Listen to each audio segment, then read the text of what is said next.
Hi అండి, అందరికీ నమస్కారం. వెల్కమ్ టు నైనా కిచెన్. ఈరోజు గోబీ ఆలు మటర్ కర్రీని చూపిస్తున్నాను. మరి లేట్ చేయకుండా ప్రాసెస్లోకి వెళ్ళిపోదాం.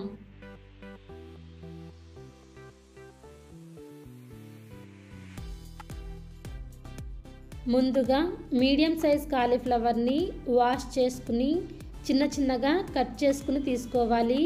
కాలీఫ్లవర్లో బ్రెయిన్ని డ్యామేజ్ చేసే చిన్న పురుగులు ఉంటాయి కాబట్టి డైరెక్ట్గా యూజ్ చేయకుండా కొద్దిగా ఉప్పు, వేడి నీళ్ళను వేసుకుని కాలీఫ్లవర్ని ఒక 10 నిమిషాలు నానబెట్టుకోవాలి. అలాగే 2 ఆలుని తొక్క తీసేసి మీడియం సైజులో కట్ చేసుకుని నీళ్ళల్లోకి వేసుకుంటే నల్లగా అవ్వకుండా ఉంటాయి. తర్వాత మిక్సీ జార్ తీసుకుని మిక్సీ జార్లోకి కట్ చేసుకున్న 2 టొమాటోలను వేసుకుని టొమాటో ప్యూరీ చేసుకుని పక్కన పెట్టుకోవాలి. తర్వాత స్టవ్ మీద కడాయి పెట్టుకుని కడాయిలోకి 2 టేబుల్ స్పూన్ల ఆయిల్ వేసుకోవాలి.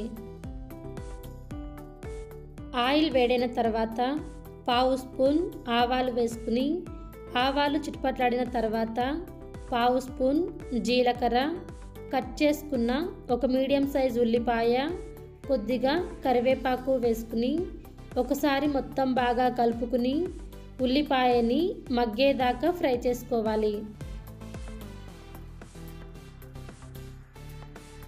ఉల్లిపాయ మగ్గిన తర్వాత అందులోకి 1 టేబుల్ స్పూన్ అల్లం వెల్లుల్లి పేస్ట్ వేసుకుని పచ్చివాసన పోయేదాకా ఫ్రై చేసుకోవాలి.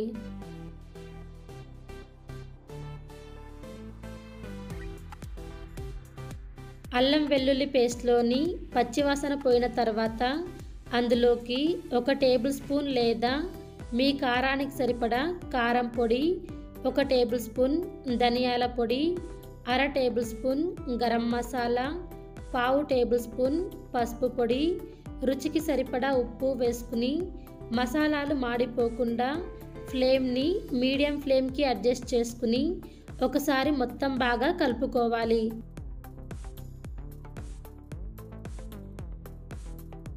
మసాలాలను కలుపుకున్న తర్వాత అందులోకి ముందుగా మిక్సీ పట్టుకున్న టొమాటో ప్యూరీని వేసుకుని ఒకసారి మొత్తం బాగా కలుపుకుని పచ్చివాసన పోయి నూనె పైకి తేలేదాకా ఫ్రై చేసుకోవాలి. పచ్చివాసన పోయేదాకా ఫ్రై చేసుకున్న తర్వాత అందులోకి కప్పు దాకా పచ్చి బఠానీ లేదా ఎండు బఠానీని నానబెట్టుకుని కూడా వేసుకోవచ్చు. అలాగే కట్ చేసుకున్న 2 ఆలు, అలాగే వేడి నీళ్ళల్లో నానబెట్టుకున్న కాలీఫ్లవర్ని వేసుకుని ఒకసారి మొత్తం బాగా కలుపుకోవాలి.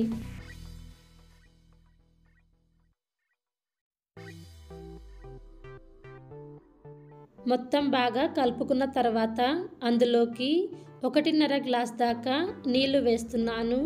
నీళ్లు వేసుకున్న తర్వాత ఒకసారి మొత్తం బాగా కలుపుకుని మూత పెట్టుకుని మీడియం ఫ్లేమ్ మీద ఒక 10 నిమిషాలు ఉడికించుకోవాలి. మధ్యలో మూత ఓపెన్ చేసి అడుగంటకుండా కలుపుతూ ఉడికించుకోవాలి.